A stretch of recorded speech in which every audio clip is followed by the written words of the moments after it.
మన తెలంగాణ రాష్ట్ర వ్యాప్తంగా ఉన్న రైతన్నలకు మరి కాసేపట్లో డబ్బులు అయితే జమ కాబోతున్నాయి.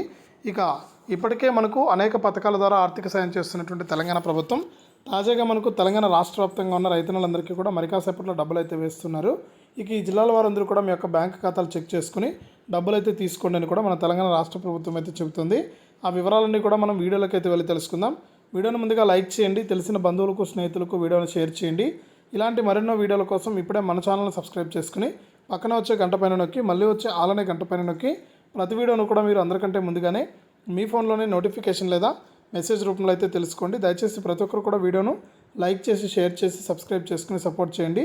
ఇక లేట్ చేయకుండా మనం వివరాల్లోకి వెళ్తే మన తెలంగాణ రాష్ట్ర వ్యాప్తంగా ఎవరైతే రైతులు ఉన్నారో వారందరికీ కూడా మన తెలంగాణ సీఎం రేవంత్ రెడ్డి గారు అనేక పథకాలను అయితే అమలు చేస్తున్నారు.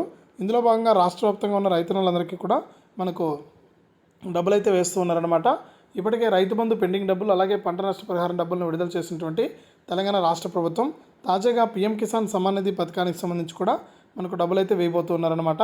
ఇక ఈ 3 పథకాల డబ్బులు జమ అవడానికి సమయం అయితే ఉంది. ఈ నేపథ్యంలో మీరందరూ కూడా రాష్ట్ర వ్యాప్తంగా ఎవరైతే రైతులు ఉన్నారో వారందరికీ కూడా మనకు డబ్బులు అయితే వేస్తున్నట్లు కీలక ప్రకటన అయితే చేసింది. ఒకసారి మీరందరూ కూడా బ్యాంక్ ఖాతాలు చెక్ చేసుకుని ఒకవేళ ఇంకా ఎవరికైనా డబ్బులు జమ కాకుండా ఉంటే మీరందరూ కూడా ఒకసారి మీ యొక్క బ్యాంక్ ఖాతాకు ఎన్పిసిఐ లింకు అలాగే ఈకేవైసీ కూడా పూర్తి చేయండి. అప్పుడే మీకు అందరికీ కూడా అమౌంట్ అనేది వేస్తారు. అలాగే ఇంకా ఎవరైనా సరే పీఎం కిసాన్ పథకానికి అప్లై చేసుకోకుండా ఉన్నా అలాగే రైతు భరోసా ఇక రైతు బంధు కంప్లీట్ అయిపోయిందండి. రైతు భరోసా తీసుకొస్తున్నారు. రైతు భరోసా ద్వారా ఎకరానికి 15,000 రూపాయలు ఇస్తారు. ఇక ఈ రైతు భరోసా పథకానికి దరఖాస్తు చేసుకోకుండా ఉంటే కూడా వెంటనే దరఖాస్తు చేసుకోండి, మీకు డబ్బులు అయితే అందుతుంది. అంతేకాకుండా మనకు రాష్ట్ర వ్యాప్తంగా ఎవరైతే రైతులు ఉన్నారో ఇంకా ఎవరైనా సరే ఇప్పుడు కూడా వర్షాలు కురుస్తూనే ఉన్నాయి తెలంగాణ రాష్ట్ర వ్యాప్తంగా.